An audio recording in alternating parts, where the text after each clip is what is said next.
بتعمي مالتي محفر له هنا جزينا بتحنا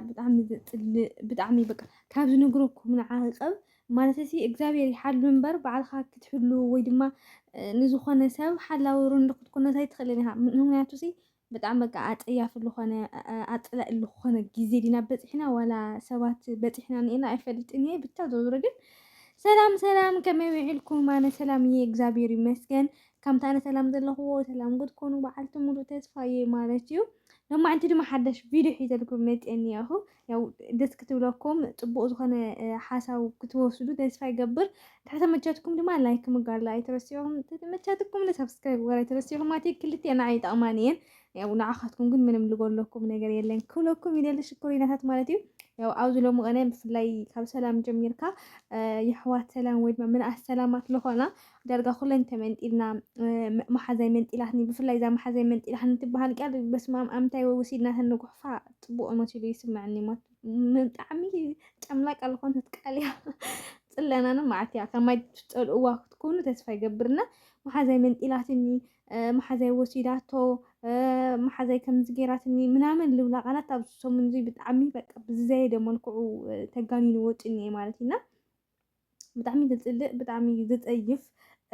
مالتي سخاتكم قصدي إنكم اليوم تخدوا ولا نساسو مخام إيو أيرون لايفلت إني بتدرو درجل بتعمي لتلاك بتعمي لسك فكا مالتي أزلهم جديد تري واللهم تنورو كمية خلالو تيوت كمية خلالو بتعمي خبيدني إنا أو حدث أني خاطر ستير كا مسح خاي درار كاي أوليد كا بتخدوا الجزي زي مزام تفعفع أخن ملك ناسي بفلاي دما ኣብዚ ሕጂ ሰዓት ኤችኣይቪ ኤድስ ከመይ ኢሉ ይበላላ ኣሎ ምስ ሰባት ከመይ ገይሩ በቃ እስካብ መንግስቲ ሲ ንዕኡ መከላኸሊ ዝኸውን ሲኢነ ኢሉ እስካብ ዜና ዝሰርሕ በፂሑ ኣብ ዘኒአ ግዜ ከምዚ ዓይነት ነገራት ብዕልግና ከምዚ ዓይነት ነገራት እዚ ምዛም ምኻድ ብጣዕሚ እዩ ዘጠልእ ማለት ሓደ ሰብ ክንፈትዎ ንኽእል ኢና ግን ኣይንፈልጦን ኢና ሓደ ሰብ ምስኡ ርክብ ክህልወና ይኽእል ግን ኣይንፈልጦን ኢና ጋይስ እና ኣብዚ ሕጂ ግዜ ኤችኣይቪ ኤድስ ብጣዕሚ ተስፋሕፊሑ እኒሄ ብፍላይ ድማ መጀመርታ ኣብ ኣማራ ክልል ብጣዕሚ ተስፋሕፊሑ ነይሩ ካብዚ ኩናት ናብዚ ግን እንድሕር ኢኹም ኮይንኩም ኣብ ትግራይ ካብ ሙሉእ ኢትዮጵያ ብቀዳምነት ደረጃ ሒዙ እኒኤ ቀልጣፈ ማለት ኢና ኣብ ትግራይ እዩ ብጣዕሚ ብፍላይ ድማ ህፃውንቲ ቆልዑ ኤችኣይቪ ኤድስ ለኸፋ ብጣዕሚ ይበርትዑ እኒኤ ማለት እዩ ሕጂ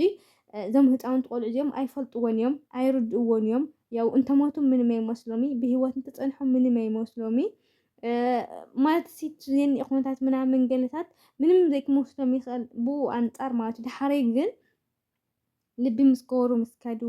ኣመዛዚና ምስ ፈለጡ ንእስነት ምስ ሓለፈ ግን ከመይ ዓይነት ጣዕሳ ከም ዝጠዓሱ ያው ንዓኻትኩም ሲ ምንገር የድልየኩም ለበማ ስለዝኾንኩም ማለት ኢና ብጣዕሚ ከቢድ ዝኾነ ጣዕሳ እዮም ክጣዓሱ ብጣዕሚ ከቢድ ዝኾነ ሓዘን እዮም ክኣትዉ ንምንታይ ሰኣን ዝመኽረና ሰኣን ዝምዕደና ካብኡ ሰኣን ዘውፀና ተማዓልቲ ንሳስ ከም ገሊላ ዘይመሓለፈት ኢሎም ክስካብ ምስ እግዚኣብሄሮም ዝቁጥዕሉ ልበኣስሉ ኩነታት ከም ዝፍጠረሲ ኣነስ እርግጠኛ ኮይነ ይነግረኩም ኣለኹ ማለት ኢና ስለዚ እዞም ህፃውንቲ ቆልዑት እዚኣቶም ከምዚ ዓይነት ነገራት እናርአናዮም ኣለና ዓበይትና ብኡ ልክዕ ከምዚ ዓይነት ስራሕቲ ንሰርሕ ብፍላይ ድማ ኣወዳት ይመስለኒ ሕጂ ገኒኑኒ ኣወዳት እዩ ዋላስ ምሩር ይኮይኑ ግንባርኩም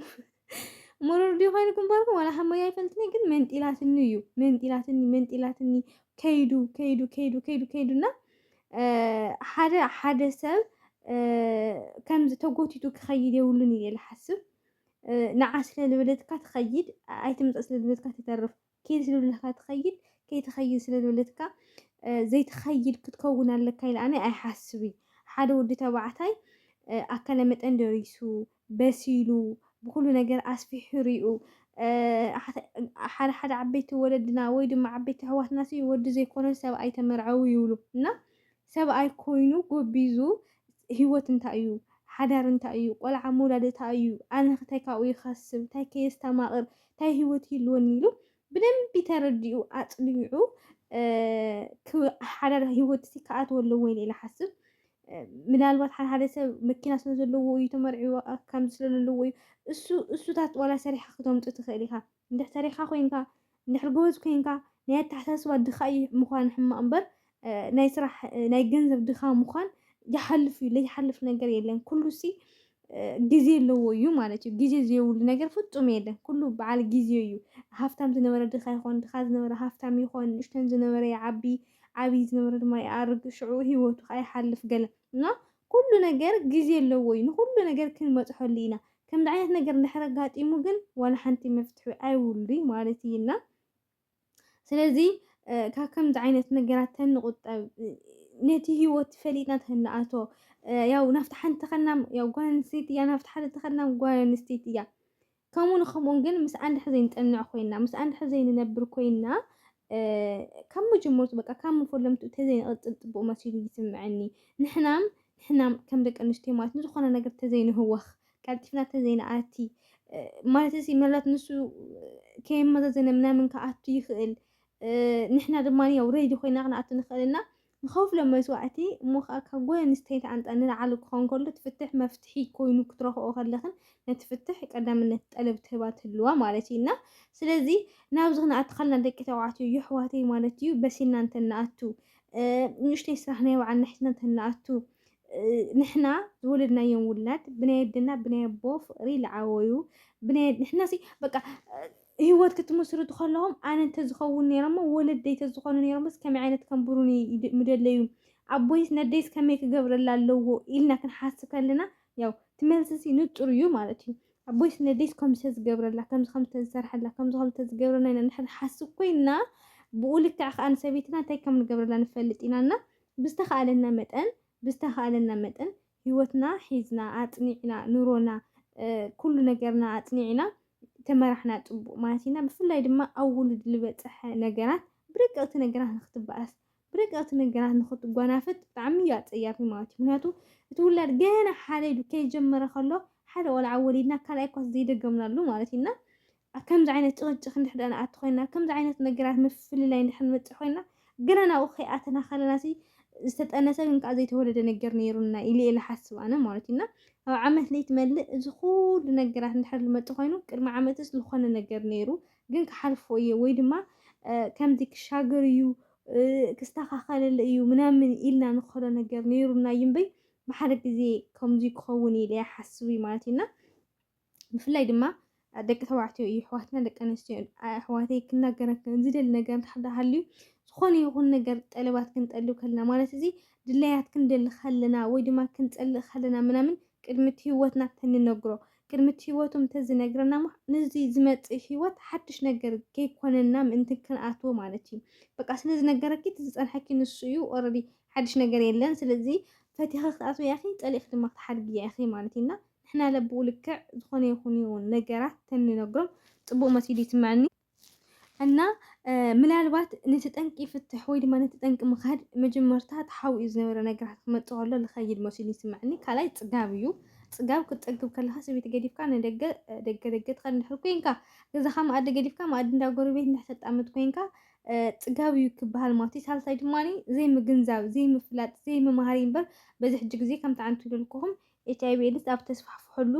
ብጣዕሚ ኣሸጋሪ ኣብ ዝኾነሉ ግዜ ከምዚ ዓይነት ውሳነን ግብርን ክንገብር ከለና ድማ ብጣዕሚ እዩ ዘፀልእ ማለት ማን እንዳሕዳሪኹም ነርኩም ጋይስ ዝኾነ ሰብኣይ ኣብቲ ውሽጢ ሃገራት እያ እኒኤቶ እሳ ኣብ ምዕራብ ሃገራት እያ እኒኣና ንሱ ደው እኒኤ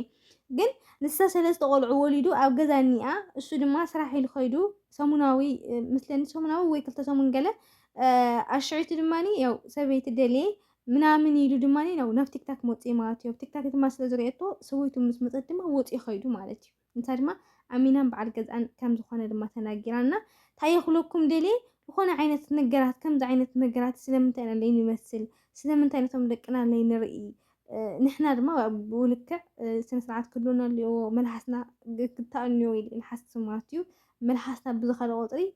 ከቢድ ዝኾነ መስዋዕቲ ከኽፍለና ስለዝኽእል ብዝተኻእለና መጠን ድማ ተጠንቂቕና ህይወት እንተሓዳረ ተንመስርቶ ተንወስዶ ፅቡቕ መሲሉ ይስምዐልና ሰላም ድማኒ ካብዞ አንፃር ይመስለኒ ክትመኽረና እያ ደልያ ብዙሕን ውሕዲ ክትነጋገር ቀንያ ያው ሰብኣያ ከምቲ ትሪእዎ ኣለኹም ብጣዕሚ ከም ዝለመነቶ ብጣዕሚ ንፅቡቕ ነገራት ንክትገብረሉ ፅቡቕ ስራሕቲ ንክሰርሑ ፈፈው ከም ዘለቶ ግን ከዓ ያው ኣብ ማእኸሎም ዝተፈጠረ ነገራት ስለዝኾነ ያው ከምዚ ዓይነት ነገራት ንክኸውን ብከምዚ ንክትመፅእ ድማ ያው ተገዲዳ እኒኣ ማለት እዩና ስለዚ ብዙሕ ኣይተካውድዋ ብዙሕ ፅላእት ኣብ ልዕሊኣ ኣይትሕድሩ ክብለኩም ይደሊ ማለት ረሲኑ ተናዲዱ ዘይዛረቦ ሰብ ስለሌለ ብኡ ልክዕ ድማ ንሕና ኣንደርስታንድ ጌርና ያው ዝሐሸት ሰላም ንክትመፅእ ተስፋ ንገብር ማለት እዩ ናይ ሎማዓንቲ ቪድዮ እዚኣ ትመስል ነይራ። ተሰናይ